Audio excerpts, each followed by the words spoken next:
तो last class में जैसा हमने बात की कि restriction enzyme is used to cut the strands को कट करने के काम आता है ना। अब वो दो तरह के हो सकते हैं, restriction exonuclease endonuclease, palindromic sequence, किस तरह से क्या एक्शन है, किस तरह से काम करता है कोई रिस्ट्रिक्शन एंजाइम, किस तरह से उसकी नेमिंग करते हैं, ये सब कॉन्सेप्ट आपको आना चाहिए। अब दूसरा जो हमारा टूल है जेनेटिक इंजीनियरिंग का, वो क्या है? वेक्टर। वो क्या है? वेक्टर। वेक्टर को समझेंगे। वेक्टर हमारा क्या है? Vector is used to transfer or transport the foreign gene into the host, है ना।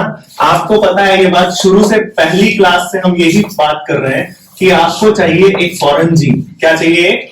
फॉरेन डीएनए बोल दो, फॉरेन जीन बोल दो। फॉरेन डीएनए को आप लाइगेट करते हो, जोड़ते हो किससे? Very good. किससे जोड़ते हैं? और ये क्या बन जाता है? ये बन जाता है रिकॉम्बिनेंट डीएनए। और इस रिकॉम्बिनेंट डीएनए को आप किधर ट्रांसफर करते हो? होस्ट में ट्रांसफर करते हो। एंड द प्रोसेस इज, इस प्रोसेस को क्या बोलते हैं? ट्रांसफॉर्मेशन। इसे क्या बोलते हैं? ट्रांसफॉर्मेशन। क्या ये बात क्लियर है इतनी? फिर वही सवाल आता है कि वेक्टर की जरूरत है ही क्यों? वेक्टर की जरूरत है ही क्यों? ठीक है, तो वेक्टर पढ़ने वाले हैं आज की क्लास में। सबसे पहला, वेक्टर के पास क्या चीज है ऐसी? पहली चीज जो वेक्टर के पास हमें दिखाई देती है वो है ओरिजिन ऑफ रेप्लिकेशन। ठीक है, ये शब्द, ये वर्ड हम लोग तब भी पढ़ चुके हैं जब हम लोगों ने जेनेटिक्स पढ़ा था, molecular basis of inheritance chapter 6 पढ़ा था, है ना। तो चैप्टर 6 में हमने पढ़ा था कि ओराई भी तो बोलते हैं इसे, is the sequence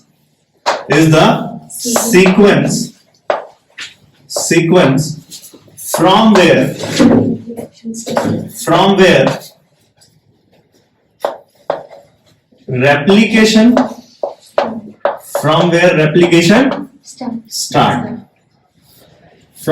replication starts। तो अब ये है किसके पास ओरिजिन ऑफ रेप्लिकेशन?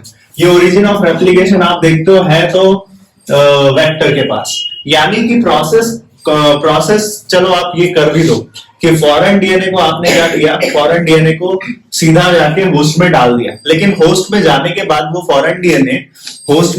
बाद वो फॉरेन डीएनए आगे रेप्लिकेट ही ना करे, कोई फायदा है? नहीं, कोई फायदा नहीं।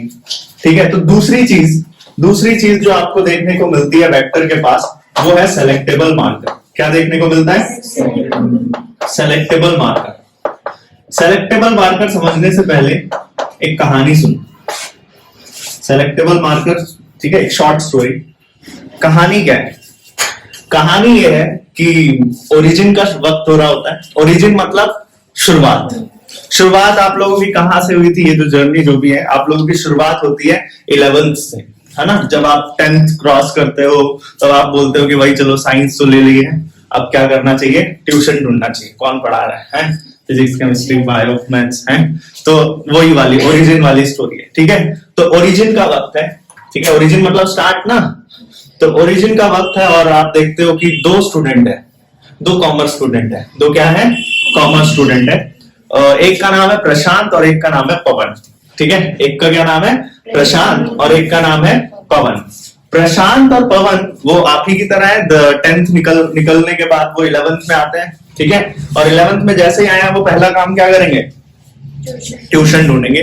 तो कॉमर्स के क्योंकि ये स्टूडेंट्स हैं, तो कॉमर्स के स्टूडेंट्स को क्या मतलब थोड़ा सा इकोनॉमिक्स में दिक्कत होती है। किसमें दिक्कत होती है? तो वो ढूंढते हैं, इकोनॉमिक्स की ट्यूशन ढूंढते हैं, लेकिन वो हिंदी मीडियम की है, ये भी याद रखना। वो दोनों, नाम क्या है इन दोनों बच्चों का? प्रशांत और पवन। तो प्रशांत और पवन जो है वो क्या ढूंढ रहे हैं? ओरिजिन का वक्त है पहले तो ये बताया मैंने। और प्रशांत और पवन क्या ढूंढ रहे हैं? ट्यूशन ढूंढ रहे हैं, क्लास ढूंढ रहे हैं। कौन सी क्लास ढूंढ रहे हैं? इकोनॉमिक्स की। कौन से मीडियम में? इकोनॉमिक्स की क्लास ढूंढ रहे हैं हिंदी में। तो वो जैसे ऐसे मान लो आसपास रहते हैं, तो वहां अमर सर का काफी नाम है, तो वो जाते हैं कहाँ पे? अमर सर के पास। कहाँ जाते हैं वो? कहानी इतनी क्लियर है। अमर सर के पास जाते हैं और अमर सर पढ़ाते हैं इंग्लिश में। जाते ही वो क्या बोलते हैं, पूरा इंग्लिश में पूरा लेक्चर लेते हैं, इन दोनों का सर फट जाता है। तो ये सोचते हैं कि भाई ये तो ऐसे तो चलेगा नहीं, हमारी हिंदी मीडियम में हमारी इकोनॉमिक्स है, क्या ये पढ़ेंगे अमर सर के पास? नहीं, वो इंग्लिश में पढ़ा दे रहे हैं अमर सर। तो अमर सर के पास नहीं पढ़ते, प्रशांत और पवन जो अमर सर के पास इको की क्लास हिंदी में लेने गए थे, और अमर सर क्योंकि इंग्लिश में पढ़ा रहे थे तो वो वहां से शिफ्ट कर जाते हैं। वो कहां से शिफ्ट कर जाते हैं? दूसरी जगह पढ़ने जाएंगे भाई, दूसरी जगह ट्रायल लेंगे, यहाँ तो अपना नहीं चल रहा है, तो वो दूसरी जगह पढ़ने जाते हैं। दूसरा जो ट्यूशन है, वो ट्यूशन है, उसका नाम है टेट्रा अकेडमी। क्या नाम है? Tetra academy. तो टेट्रा अकेडमी में वो पढ़ने जाते हैं, ठीक है। क्या लेने के लिए? क्या उनका मोटिव है, गोल क्या है? इकोनॉमिक्स की क्लास हिंदी में। इकोनॉमिक्स की क्लास हिंदी में वो कहाँ जाते हैं लेने? अब इससे पहले कहाँ गए थे? अमर सर के पास। तो अमर सर ने इंग्लिश में पढ़ा है, इसलिए वो वहां से शिफ्ट किए इकोनॉमिक्स की क्लास हिंदी में अब टेट्रा अकेडमी में पढ़ने के लिए जा रहे हैं, ठीक है। अब सुन लो, टेट्रा अकेडमी में हिंदी में पढ़ने गए तो वहां भी उनको एक सर मिलते हैं, जैसे वहां अमर सर मिले थे, यहाँ इनको सर मिलते हैं। उनका नाम है सलमान। क्या नाम है उनका? सलमान, ठीक है। क्या नाम है उनका? सलमान। देखो नाम सलमान है लेकिन जज मत करना, वो ब्राह्मण। क्या है वो? ब्राह्मण। नाम सलमान है लेकिन है क्या वो? ब्राह्मण। तो बहुत अच्छा पढ़ाते हैं वो, हिंदी में पढ़ाते हैं, तो अब तो पढ़ना चाहिए, ठीक है। तो 2 स्टूडेंट थे, दोनों का नाम क्या था? 2 दोस्तों का क्या नाम था? प्रशांत और पवन। तो पवन को ये क्लास समझ में आ जाती है, तो पवन सेकंड क्लास भी लेगा, है ना। लेकिन जरूरी नहीं है प्रशांत को भी समझ आ जाए। तो प्रशांत को समझ नहीं आती है ये क्लास, और वो बोलता है यार मैं थक गया ये सब ट्यूशन घूमते घूमते, ऐसे में तो पूरा सिलेबस ही खत्म हो जाएगा, मैं ट्रायल ही लेता रहूंगा। तो वो क्या करता है? वो बोलता है सेल्फ स्टडी करते हैं, छोड़ो, ठीक है। वो पवन को समझ आ गया था, याद रखना, किसको समझ आ गया था? पवन को समझ आ गया था। तो पवन सेकंड क्लास लेता है, पवन सेकंड क्लास लेता है, लेकिन वो प्रशांत को समझ नहीं आता है। तो प्रशांत क्या बोलता है? सेल्फ स्टडी करते हैं। लेकिन फिर वही है, सेल्फ स्टडी में नहीं बात बन पाती है, तो वो क्या लास्ट में वो फेल हो जाता है, और फिर वो डिप्रेशन में चला जाता है, और फिर डिप्रेशन में आने के बाद रस्सी से लटक के जान दे देता है, ठीक है। रस्सी से लटक के जान दे देता है ना। And this is the total story, ठीक है। समझ आ गया? तो ये टोटल स्टोरी है जो आपको याद हो गई। टोटल स्टोरी शुरू से देखो, शुरू में क्या बताया? प्रशांत, ओरिजिन का वक्त चल रहा था, प्रशांत और पवन अमर सर के पास जाते हैं इको की क्लास हिंदी में लेने के लिए, लेकिन वो इंग्लिश में पढ़ाते हैं, तो वो शिफ्ट होते हैं किधर? Tetra academy. टेट्रा अकेडमी में एक टीचर मिलते हैं, उनका नाम क्या है? सलमान। क्या होता है वो? ब्राह्मण होते हैं। पवन को समझ आ जाती है तो पवन सेकंड क्लास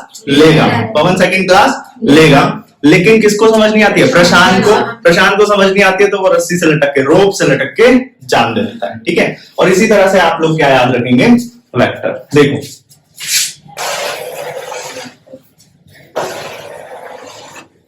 सुनना, सबसे पहले मैंने बताया था क्या? ओरिजिन का वक्त चल रहा है, ठीक है। तो ये है ओरिजिन, मतलब ओरिजिन ऑफ रेप्लिकेशन। क्या है ये? Origin of replication. Origin of replication से यहां जाओगे, 2 दोस्त थे, क्या नाम था इनका? तो ये 2 दोस्त हैं जिनका नाम है प्रशांत और पवन, ठीक है। तो दोस्त क्या नाम है इनका? प्रशांत और पवन। क्या कौन से टीचर के पास जाते हैं? अमर सर, ठीक है। किसके पास जाते हैं? अमर सर के पास जाते हैं। किस लिए जा रहे हैं? इकोनॉमिक्स की क्लास लेनी है ना इन्हें। किसमें? हिंदी में, है ना। इकोनॉमिक्स की क्लास, लेकिन अमर सर तो नहीं पढ़ा पाते हैं उन्हें, तो कहाँ शिफ्ट होते हैं वो? फिर टेट्रा अकेडमी। कहाँ शिफ्ट होते हैं? Tetra academy. वहां कौन मिलते हैं? क्या नाम है उनका? सलमान, और ब्राह्मण है वो, है ना। क्या है वो? किसको समझ आ जाता है और किसको नहीं? तो पवन सेकंड क्लास लेगा, पवन सेकंड क्लास भी लेगा, ठीक है। और दूसरा वाला जो है प्रशांत, वो रस्सी से लटक के मर जाएगा, ठीक है। बस यहाँ पर एक गैप है, थोड़ा सा देखना क्या है। रोप के बाद गैप है ना, रोप के बाद क्या पवन वाले में? अच्छा हाँ, ठीक। सुन लो, याद हुआ कि नहीं हुआ? प्रशांत, पवन, इको R1 है शायद, CLA 1 है, हिंद 3 3, सेल 1, बाम H1, है ना, PbU2। ठीक है, ये एग्जैक्ट जैसा बनवाया है PbR322 का स्ट्रक्चर, ये एग्जैक्ट वैसा ही याद होना चाहिए। समझ रहे हो? PbR322 है क्या? PbR322 एक वेक्टर है, एक प्लाज्मिड है। क्या है? एक तरह का प्लाज्मिड है। ठीक है, प्लाज्मिड इसका फुल फॉर्म होता है plasmid of Bolivar, plasmid of Bolivar and Rodriguez. ठीक है, plasmid of Bolivar and Rodriguez जिन्होंने इसको फाइंड आउट किया था उसके नाम है। ऐसे ही एक और प्लाज्मिड होता है, लेकिन वो अभी आपके कोर्स में नहीं है, जब नीट की क्लासेस वगैरह करेंगे तब देखेंगे। वो ये होता है पीयूसी। पीयूसी मतलब plasmid of university of California. ठीक है, यूसी। ठीक है, तो समझ आ गया कहानी? ठीक है, तो कहानी से याद रखोगे तो एक भी, अच्छा ये साइट्स बहुत इंपॉर्टेंट है। ठीक है, मैं क्या बोल रहा हूं, ये साइट्स बहुत इंपॉर्टेंट है। जो जो जहां पर लगाया हुआ है वो वहीं पर रहना चाहिए। इसीलिए आपको ऐसा क्या बोलते हैं, कहानी से याद करवा दिया है। हुआ है कि नहीं हुआ? ये आप बिना देखे बना पाओगे कि नहीं बना पाओगे? ये बनाओ, फिर जल्दी बनाओ।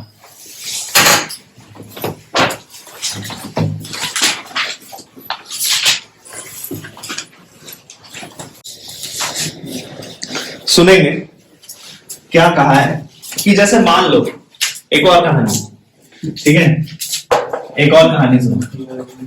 वो कहानी समझ आ गई? उससे PbR322 याद हो जाता है आपको, है ना?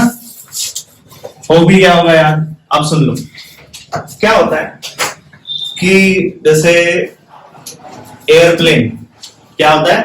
एयरप्लेन। तो एयरप्लेन या एयरपोर्ट में जब लैंड करता है, एक स्पेसिफिक एयरप्लेन के लिए एक स्पेसिफिक रनवे होता है। बात पता है आपको?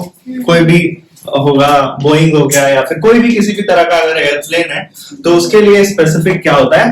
रनवे होता है, और वो उस पर लैंड करता है। ठीक है, ये बात समझ में आ रही है?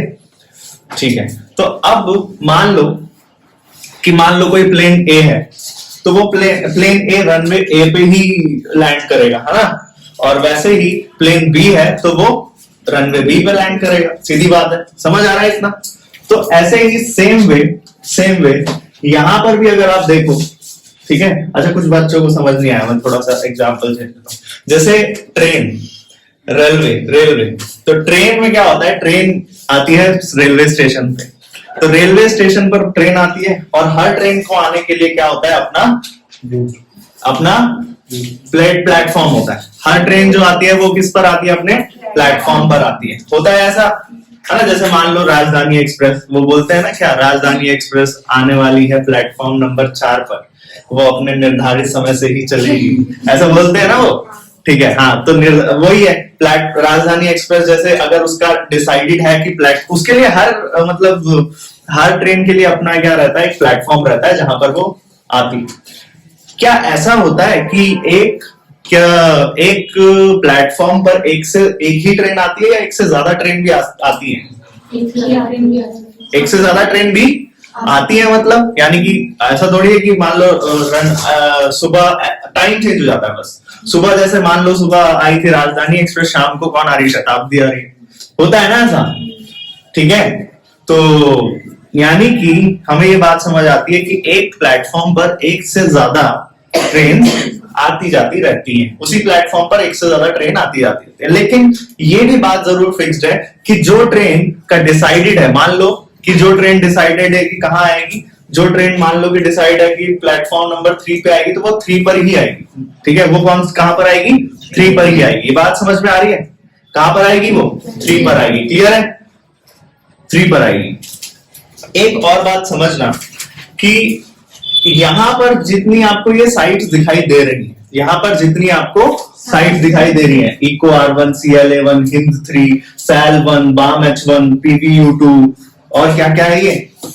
PST1 और PbU1। ये नाम याद हुए? ठीक है, तो ये क्या है? ये नाम किसके हैं? These are name of restriction enzyme. ये किसके नाम है? रिस्ट्रिक्शन एंजाइम के। तो यहाँ इन रिस्ट्रिक्शन एंजाइम के नाम क्यों लिखे गए हैं इस वेक्टर पे? क्योंकि ये वो प्लेटफॉर्म्स हैं। ये क्या है? वो प्लेटफॉर्म्स हैं। क्या है ये? वो प्लेटफॉर्म्स है जहां पर वो रिस्ट्रिक्शन एंजाइम आएगा। समझ रहे हो, स्पेसिफिक नाम है। हाँ, ये वो स्पेसिफिक साइट्स हैं। ये क्या है, वो स्पेसिफिक साइट है। यानी कि मान लो कि ये क्या है, वो रिकॉग्निशन, ये क्या है, वो रिकॉग्निशन साइट है। ठीक है, रिकॉग्निशन साइट है वेयर रिस्ट्रिक्शन बोल सकते हैं, restriction enzyme will land, restriction enzyme will land and makes a very good makes a cut।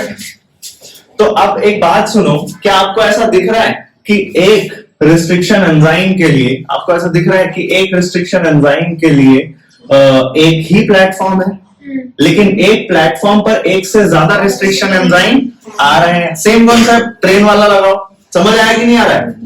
तो अगर मान लो कि मैं क्या करता हूं, रिस्ट्रिक्शन एंजाइम का यूज, मैंने क्या किया, वेक्टर लगाया। मैंने क्या किया, वेक्टर लगाया। और वेक्टर कहां पर लगाया, कौन सा वेक्टर यूज किया, मान लो इको R1 यूज कर लिया। कौन सा वेक्टर यूज किया, इको R1। तो कौन सी साइड गायब हो जाएगी इस पूरे में से, ये वाली साइड गायब हो जाएगी। हाँ, ये वाली पूरी साइड, जितना भी आपको ये रीजन दिखाई दे रहा है, ये पूरी साइड क्या हो जाएगी, गायब हो जाएगी। ये बात क्लियर है, ये पूरी साइड गायब हो जाएगी। अच्छा, मान लो अगर मैं CLA1 यूज करता हूं तो कौन सी, वही साइड। हिंद 3 यूज करता हूं तो वही साइड गायब हो जाएगी।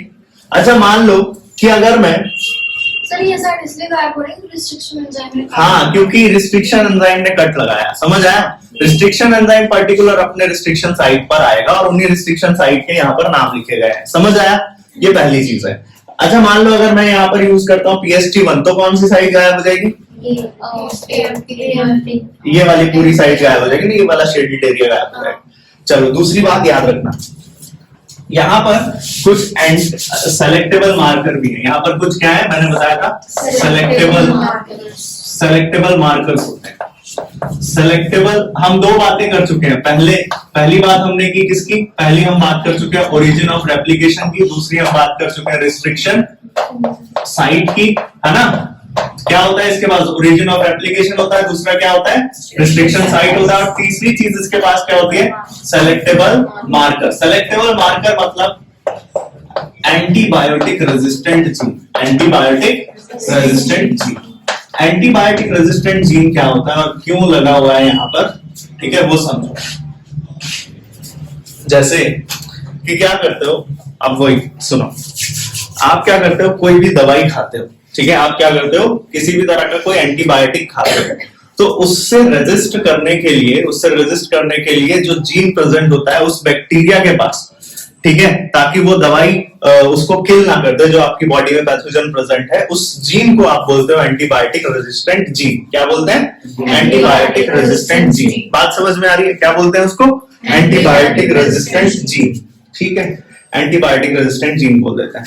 तो मान लो कि कोई एंटीबायोटिक है जिसका नाम है एम्पिसिलिन। क्या नाम है उसका, एम्पिसिलिन नाम का एंटीबायोटिक है, ठीक है।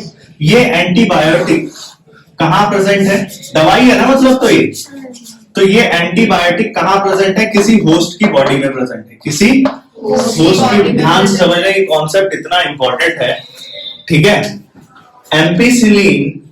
एम्पिसिलिन नाम की कोई एंटीबायोटिक है जो कहां प्रेजेंट है, होस्ट के पास, होस्ट की बॉडी में प्रेजेंट है। कहां प्रेजेंट है, होस्ट की बॉडी में प्रेजेंट है। क्लियर है ये बात?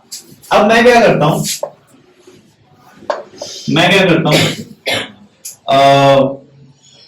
एक रिकॉम्बिनेंट डीएनए एंटर कराते हैं यहाँ। क्या एंटर कराते हैं यहाँ, रिकॉम्बिनेंट डीएनए एंटर किया, और उस रिकॉम्बिनेंट डीएनए के पास इससे लड़ने के लिए रेजिस्टेंट जीन प्रेजेंट नहीं है। क्या प्रेजेंट नहीं है, इससे, हाँ, इस एंटीबायोटिक जो कि होस्ट, क्योंकि होस्ट में जा रहा है तो, ठीक है, तो एम्पिसिलिन जो कि एंटीबायोटिक है जो होस्ट के पास प्रेजेंट है, उससे लड़ने के लिए क्या प्रेजेंट नहीं है, एंटीबायोटिक रेजिस्टेंट जीन प्रेजेंट नहीं है। तो क्या आप मुझे बताओ, क्या ये रिकॉम्बिनेंट डीएनए सर्वाइव कर जाएगा, क्या ये रिकॉम्बिनेंट डीएनए सर्वाइव कर जाएगा, नहीं, हाँ या ना भाई, स्वराज, क्या ये रिकॉम्बिनेंट डीएनए सर्वाइव कर जाएगा होस्ट में जाने के बाद? क्यों सर्वाइव नहीं करेगा, हाँ, क्योंकि इसके पास रेजिस्टेंट जीन नहीं है तो सरवाइव कैसे कर पाएगा, और यहाँ पर एंटीबायोटिक है, एंटीबायोटिक उसको किल कर देगा। ये सिंपल सा कॉन्सेप्ट, ये इतनी बात समझ आ गई भाई। सुनो, यानी कि रिकॉम्बिनेंट, यहां से मुझे कॉन्सेप्ट क्या समझ में आता है, अगर कोई रिकॉम्बिनेंट डीएनए किसी होस्ट में मैं ट्रांसफॉर्म कर रहा हूं, ट्रांसफॉर्मेशन तो आता है, समझ आता है आपको। अगर कोई रिकॉम्बिनेंट डीएनए मैं होस्ट में डाल रहा हूं तो उस रिकॉम्बिनेंट डीएनए के पास क्या होना चाहिए, क्या प्रेजेंट होना चाहिए, एंटीबायोटिक रेजिस्टेंट जीन प्रेजेंट होना चाहिए। अगर एंटीबायोटिक रेजिस्टेंट जीन नहीं हुआ तो ये रिकॉम्बिनेंट डीएनए यहां जाके सरवाइव नहीं कर पाएगा। कॉन्सेप्ट किसी को नहीं समझ आया तो पूछ लो, मैं दोबारा बता, पूछ लो, आता है सभी को, तो नहीं सरवाइव कर पाएगा। ठीक है, अच्छा जरूरी बात ये भी है कि जो होस्ट के पास एंटीबायोटिक प्रेजेंट है, जो होस्ट के पास एंटीबायोटिक प्रेजेंट है, वही वाला एंटीबायोटिक रेजिस्टेंट जीन यहां भी होना चाहिए। जैसे मान लो कि मैं बोल रहा हूं कि होस्ट के पास कौन सा एंटीबायोटिक प्रेजेंट है, एम्पिसिलिन। होस्ट के पास कौन सा एंटीबायोटिक प्रेजेंट है, एम्पिसिलिन। और रिकॉम्बिनेंट डीएनए जो हमारा है, जिसको हम होस्ट पे डालेंगे, उसके पास पता है कौन सा एंटीबायोटिक रेजिस्टेंट जीन है। मान लो कुछ भी एबीसी मान लो, कुछ भी एबीसी रेजिस्टेंट जीन है, उसके पास क्या है, एबीसी रेजिस्टेंट जीन है। तो एबीसी रेजिस्टेंट जीन है, लेकिन रेजिस्टेंट जीन है, तो क्या ये होस्ट में जाने के बाद सरवाइव कर जाएगा हमारे रिकॉम्बिनेंट डीएनए? होस्ट में जाने के बाद सरवाइव कर जाएगा? नहीं, स्पेसिफिक होना चाहिए ना। अगर दवाई कौन सी है, एम्पिसिलिन है, तो एम्पिसिलिन रेजिस्टेंट जीन किसके पास प्रेजेंट होना चाहिए, रिकॉम्बिनेंट डीएनए के पास, वरना वही बात, सरवाइव करेगा ही नहीं आपका होस्ट। आपका सारा एक्सपेरिमेंट क्या हो गया फिर? समझ गए ये बात? बहुत सीरियस है ये बात। तो हमने बोला कि रिकॉम्बिनेंट डीएनए के पास, ये बात समझना, रिकॉम्बिनेंट डीएनए के पास वो एंटीबायोटिक रेजिस्टेंट जीन प्रेजेंट होना जरूरी है, जो एंटीबायोटिक किसके पास प्रेजेंट है, ठीक है, समझ आ गया? और थोड़ा सा डेप्थ में जाए, इतना समझ आ रहा है? अब धीरे धीरे डेप्थ में जाएंगे, इतनी बात समझ आ गई, अब थोड़ा सा और डेप्थ में। मैंने क्या बोला कि भाई ये क्या है, प्लेटफॉर्म्स है, ये क्या है, प्लेटफॉर्म्स है, ये क्या है, प्लेटफॉर्म्स है। मैंने क्या किया, मैंने यहां पर यूज किया है एक रिस्ट्रिक्शन एंजाइम, और उस रिस्ट्रिक्शन एंजाइम का नाम है PST1। क्या नाम है, PST1। ठीक है, कोई दिक्कत? किस रिस्ट्रिक्शन एंजाइम का यूज किया है, PST1। कौन सी साइड गायब हो जाएगी, ये वाली पूरी साइड गायब हो जाएगी। अच्छा एक बात बताओ, अगर PST1 यूज किया है तो फॉरेन डीएनए कहां आकर बाइंड करेगा? अगर थोड़ा सा दिमाग लगाना पड़ेगा आपको। सुनो, मैंने बोला कि कौन सा रिस्ट्रिक्शन एंजाइम यूज किया है, PST1, तो ये साइड गायब हो जाएगी, ये साइड गायब हो जाएगी। अगर ये साइड गायब हो जाएगी, सुनना ध्यान से, तो फॉरेन डीएनए कहां आकर बाइंड करेगा, फॉरेन डीएनए कहां आकर बाइंड करेगा, इसी जगह। भाई जो जगह खाली हुई है, जो जगह कट हुआ है, वहीं तो फॉरेन डीएनए। और एक बात मुझे दोबारा से बताओ कि फॉरेन डीएनए को कट करने के लिए कौन सा एंजाइम यूज करोगे आप, कौन सा रिस्ट्रिक्शन एंजाइम यूज करोगे आप? क्यों? ताकि कॉम्प्लीमेंट्री एंड्स बने। याद आ रही है लास्ट क्लास? ताकि कॉम्प्लीमेंट्री एंड्स बने। सिंपल लग रहा है?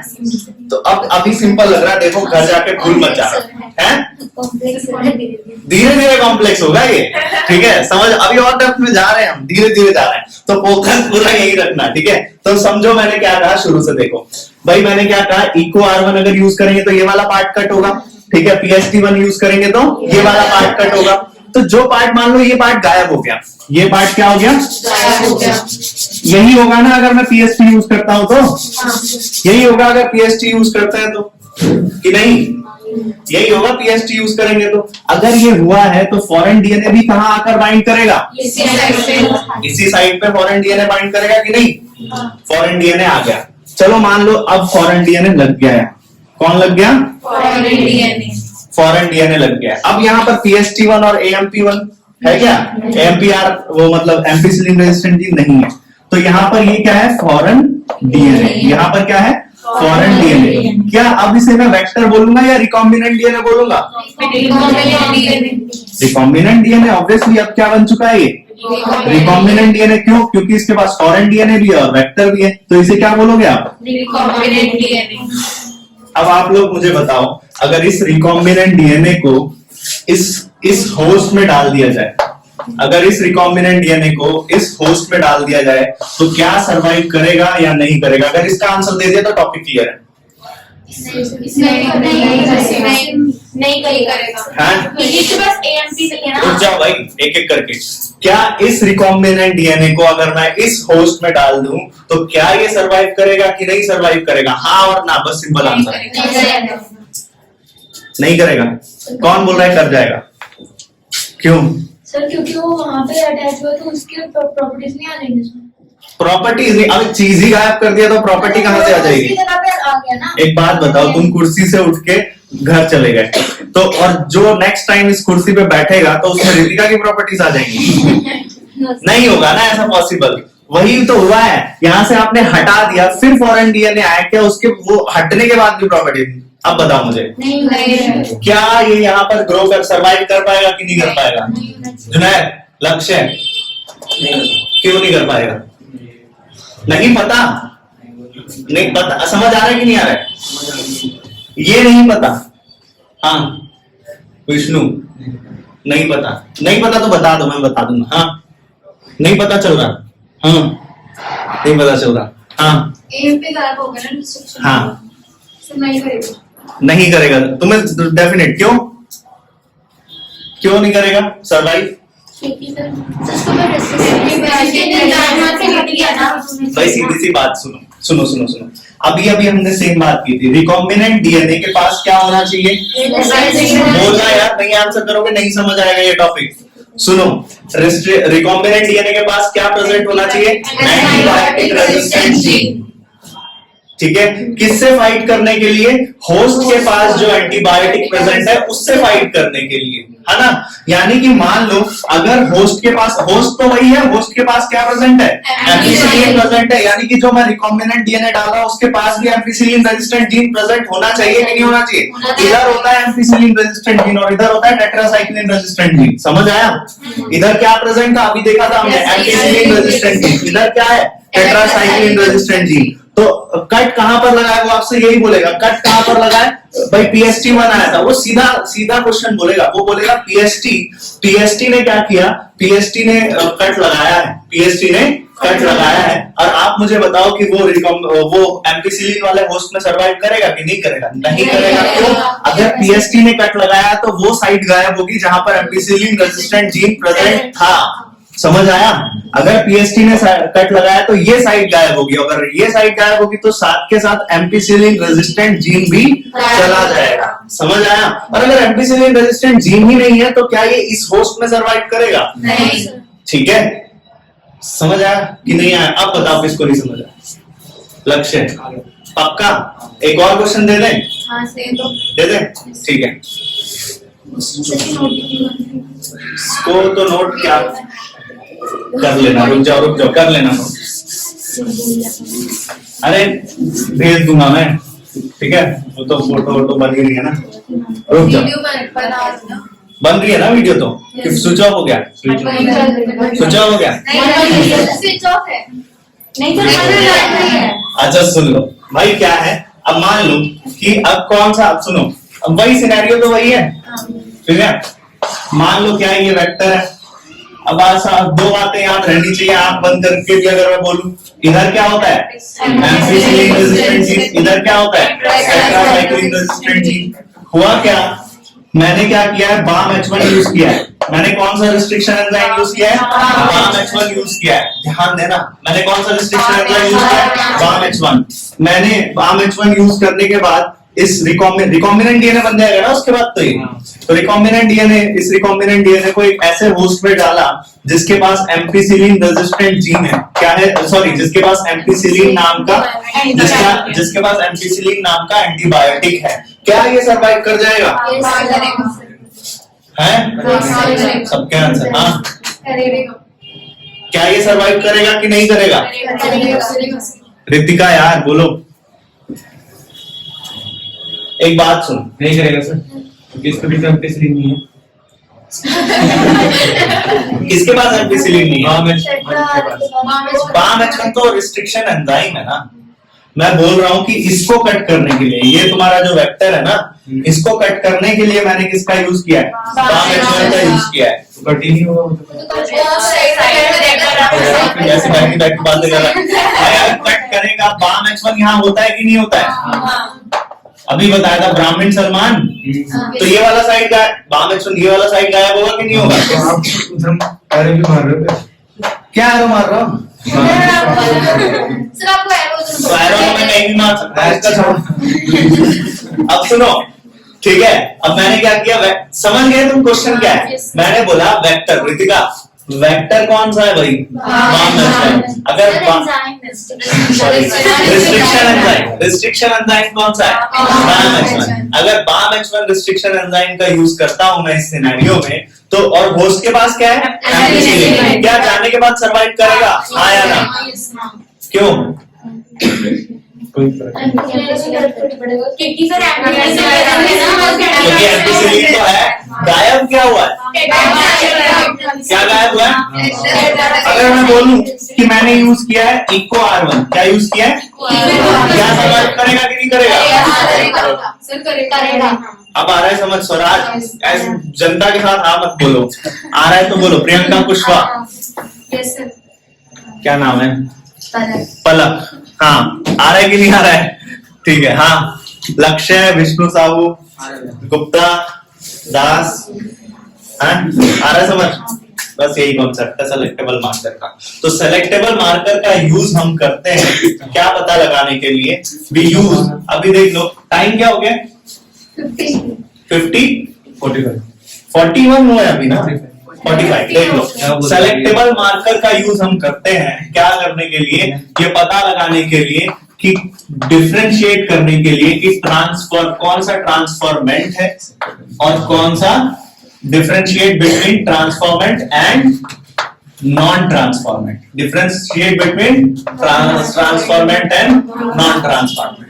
अब ट्रांसफॉर्मेंट क्या होता है और नॉन ट्रांसफॉर्मेंट क्या होता है, ध्यान से समझना। वो कॉन्सेप्ट आ गया? दोबारा पूछ लो तो बता ही दोगे? ठीक है। अब देखो क्या हुआ, ट्रांसफॉर्मेंट और नॉन ट्रांसफॉर्मेंट। तो ध्यान से सुनना क्या होता है। अब ये भी मिटा देते हैं, ठीक है, तब आंसर देना, तब पता चलेगा। ठीक है, आप दे दोगे आंसर?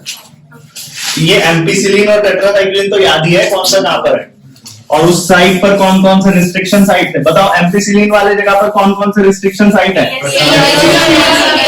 और टेट्रासाइक्लिन पे? Good, Bam H1। ठीक है, गुड। ऊपर कौन सा था? सुनो जरा, ट्रांसफॉर्मेंट और नॉन ट्रांसफॉर्मेंट क्या होता है ना? यही तो सवाल है कि ट्रांसफॉर्मेंट और नॉन ट्रांसफॉर्मेंट क्या होता है। मैंने आपसे कहा कि रिकॉम्बिनेंट डीएनए को कहां डाल दो आप? होस्ट में। रिकॉम्बिनेंट डीएनए को कहां डाल दो? होस्ट में। अगर रिकॉम्बिनेंट डीएनए आप होस्ट में डाल दोगे तो इस प्रोसेस को क्या बोलेंगे? ट्रांसफॉर्मेशन। ठीक है, क्या बोलेंगे? ट्रांसफॉर्मेशन। होस्ट में डालने के बाद दो बातें हो सकती हैं, या तो आगे जाके ये रिकॉम्बिनेंट डीएनए ग्रो करेगा, है ना, या तो ग्रो करेगा या ग्रो नहीं करेगा, सरवाइव करेगा या फिर सरवाइव नहीं करेगा। अब देख लिया आपने, या तो सरवाइव करेगा या फिर सरवाइव नहीं करेगा। अगर सरवाइव कर रहा है तो उसे क्या बोलेंगे? ट्रांसफॉर्म हो रहा है तो उसे क्या बोल देंगे? ट्रांसफॉर्मेंट। क्या बोल देंगे? ट्रांसफॉर्मेंट। अगर नहीं सरवाइव कर रहा है तो नॉन ट्रांसफॉर्मेंट। क्या बोल देंगे? Non transformant. समझ आ गया? बस इजी है ये तो। लेकिन ये सेलेक्टेबल मार्कर इतना इंपॉर्टेंट क्यों है? क्यों इसे सेलेक्टेबल? एंटीबायोटिक रेजिस्टेंट जीन जो एम्पिसिलिन रेजिस्टेंट जीन था, जो टेट्रासाइक्लिन रेजिस्टेंट जीन था, उसे ही सेलेक्टेबल मार्कर बोलते हैं, उसे ही एंटीबायोटिक रेजिस्टेंट जीन बोलते हैं। समझ आया?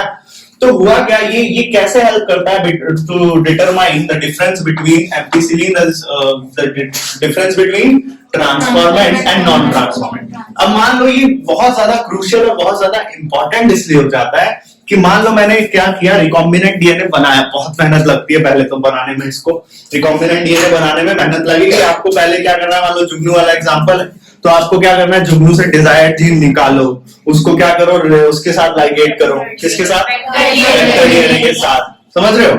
उसके बाद आप बहुत सारी चीजें जेल इलेक्ट्रोफोरेसिस, पीसीआर, ये सब करोगे आप।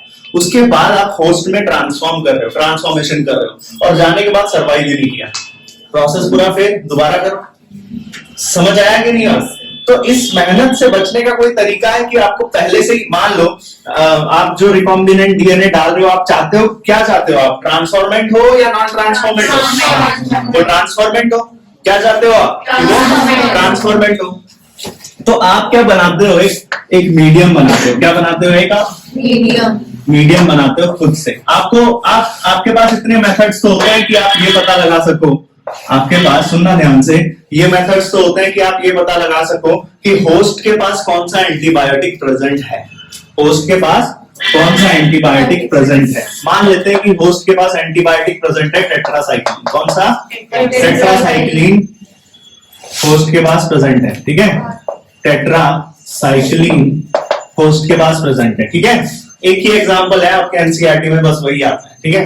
तो मैंने क्या किया, मुझे पहले से ही पता है कि होस्ट के पास टेट्रासाइक्लिन है, तो मुझे वो वाले रिकॉम्बिनेंट डीएनए बनाने पड़ेंगे जिसके पास टेट्रासाइक्लिन रेजिस्टेंट जीन हो।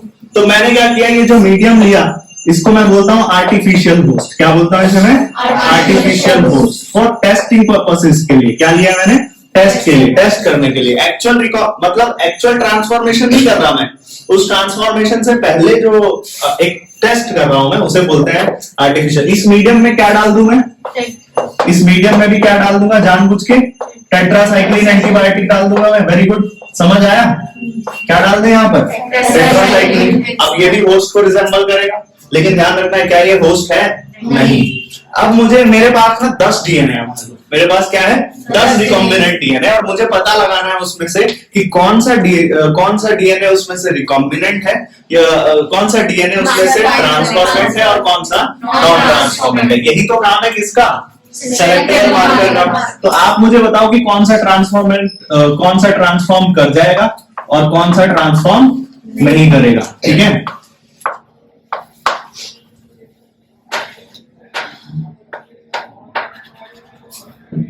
ये जो शेडिड पोर्शन है ना, शेडिड पोर्शन का मतलब है कि वहां पर, शेडिड पोर्शन है कि का मतलब है कि वहां पर कौन आया था, फॉरेन डीएनए वहां पर लगा हुआ है। समझ आया। तो ए, बी, सी, डी और ई। आप मुझे बताओ कि, तो समझ गए शेडिड पोर्शन क्या कहता है। शेडिड पोर्शन वो जगह है जहां पर फॉरेन डीएनए आया था और वहां पर कट लगा था। आप मुझे बताओ ए, बी, सी, डी, ई में से कौन सा सर्वाइव, कौन सा ट्रांसफॉर्मेंट होगा और कौन सा नॉन ट्रांसफॉर्मेंट।